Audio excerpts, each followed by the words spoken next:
Pri Avaz je razposlal izjavo in prosil za podpis za te mladeniče, ki so bili zaprti v Mariboru. Tudi to pa ni bilo naša stvar.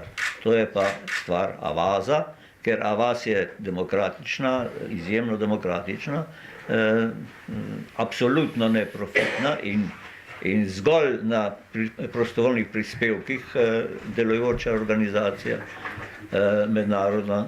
Mislim, samo tipkajte Avaz in boste zvedeli vse o njih. In oni omogočajo, da kdo lahko, kdorkoli, ki je sicer član tega,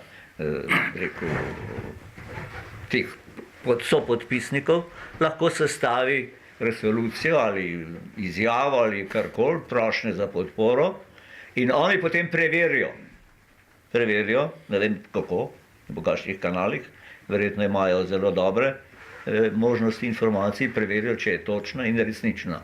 In tako so potem spustili v svoje omrežje Avaz to izjavo za podporo zahodnikom.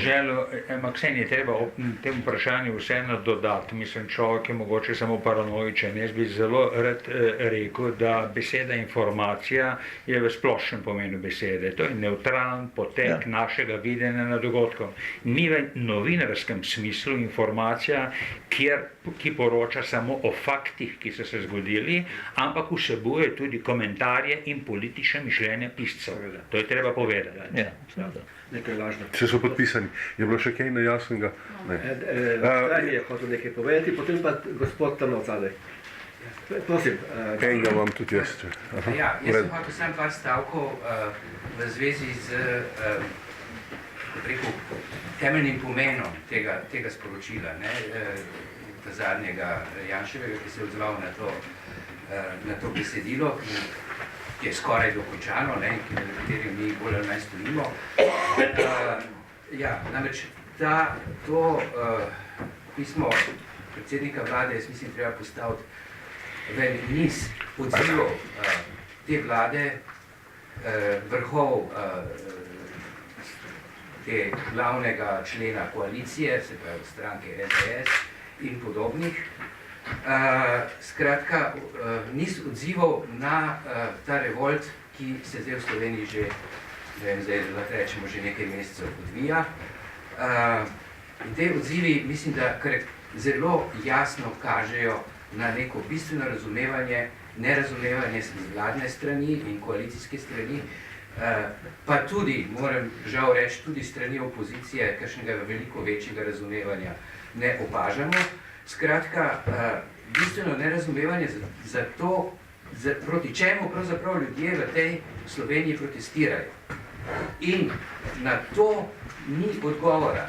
Je pa zmerjanje z nekimi twitterji v smislu, kot to so neke stare sile, neki zombi, neki neovoljevičari ali karkoli že. In skratka, ta logika se meni zdi zelo simptomalna. Ta vlada se boji odprtega dialoga o svojih ukrepih. Ta vlada ima razvija neko določeno govorico, s katero poglablja konflikt, s katero teži k izključevanju določenih slojev družbe, med njimi tudi inteligence, da tako rečem. Skratka, medtem ko na drugi strani pa s svojimi ukrepi, s svojimi delovanji nadaljuje tisto, proti čemur pravzaprav zares protestiramo. Namreč nadaljuje transformacijo slovenske družbe v neko smer, za katero nima legitimnosti. Vedno očitam, pa kaj pa vi ponujete, kakšen je pa vaš program?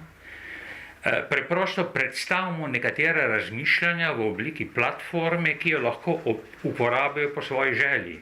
Mi smo, na primer, v odboru že imeli sestanek z nekaterimi od teh gibanj, kjer smo jasno, mislim, se dogovorili ali pa vsaj izgovorili, da so vsi teksti, ki nastajajo, na tržišču, da jih lahko vsakdo uporabil brez bojazni kopiranja oziroma plagiatorstva in da bomo tudi mi uporabili ideje, ki se bojo pojavljale v drugih gibanjih.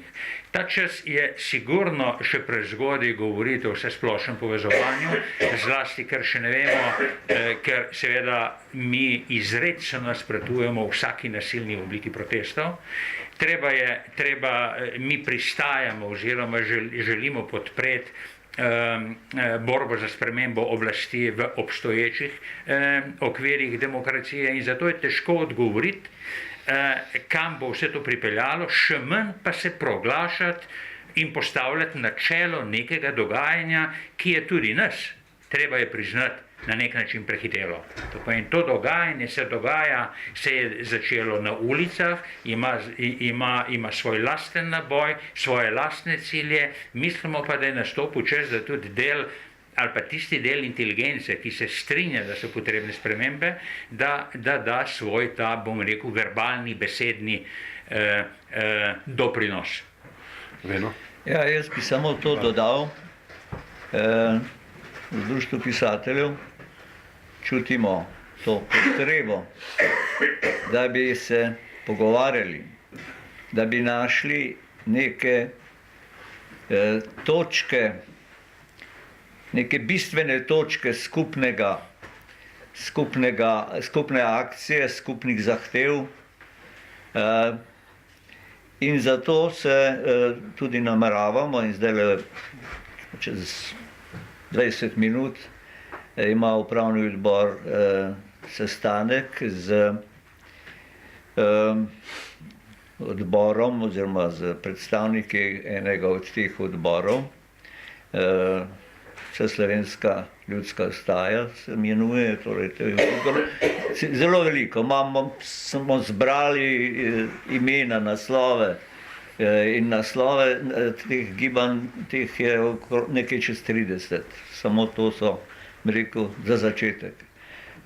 In nameravamo, tako kot smo leta 87, 86, 87 in 88 z javnimi tribunami pripomogli k temu, da so se nekatere stvari izostrile in kar je potem pripeljalo 89. februarja do ustanovitve Slovenske demokratične zveze, ki se je zakuhala ravno v teh prostorih.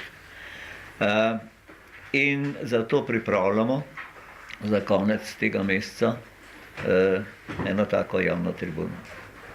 Ja, če bi dovolite, Kamor bomo povabili vsa ta gibanja. Hvala. Če mi dovolite, bi še jaz nekaj rekel. Po mojem je ta podesni val, kateremu smo priča, zelo pomemben. Zaradi tega, ker kaže, da je naše ljudstvo še zdravo, da zna reagirati. In to je treba spoštovati in upoštevati. Obenem pa ne zadostuje. Protesti sami po sebi niso zadosti, treba jim dati tudi eno vsebino. In to vsebino skušamo mi oblikovati skupaj seveda s vsemi tistimi, ki so pripravljeni sodelovati pri tem delu. Ja. Ko bomo našli skupne prioritete, potem bo lahko govoriti in takrat bomo že tudi lahko rekli jasno, kaj hočemo. Ne samo to, da ta vlada odide, ne samo to, da te politične, tako imenovane elite, ki so, recimo, zelo izrabljen ta izraz, ne velja elita za te ljudi, so kriminalci. Moram enemu ponarejevalcu, enemu tatu, enemu razbojniku reči elita, moj bog. No, ampak vendar, to je terminus technicus. Tako da bomo vedeli, da nismo samo za to, ampak smo za to, da in tako naprej. Matjaž. Veliko se pričakuje od nekoga drugega, da bo povezoval ta gibanja, ki so nastala zelo spontano, ampak po eni strani ne moramo, niti nimamo pravice vsi ostali, ki smo del neke že bolj ali manj oblikovanih društev, strank in tako naprej, usiljevati se kot voditelji in tako naprej. Mi smo tukaj, imamo svoj program, smo na voljo in če lahko za gibanje TRS rečem, mi smo bolj ali manj pred enim letom z enako voljo sploh nastali. Takrat smo prišli ven s tem, da je konec te politike, da rabimo nove, s tem, da smo mi imeli, ker smo pač se združili ljudje, ker smo 10, 20, 30 let delali na različnih programih, takoj ponudili program razvojni. Nismo toliko šli proti, ampak takoj program in ta program stoji in bolj ali manj sodelujemo s posameznimi gibanji, ki nas hočejo poslušati, vedno so pripravljeni, nimamo pa namena in celo pravice nimamo se vsiljevati za kakršnega koli voditelja. Tukaj pa smo.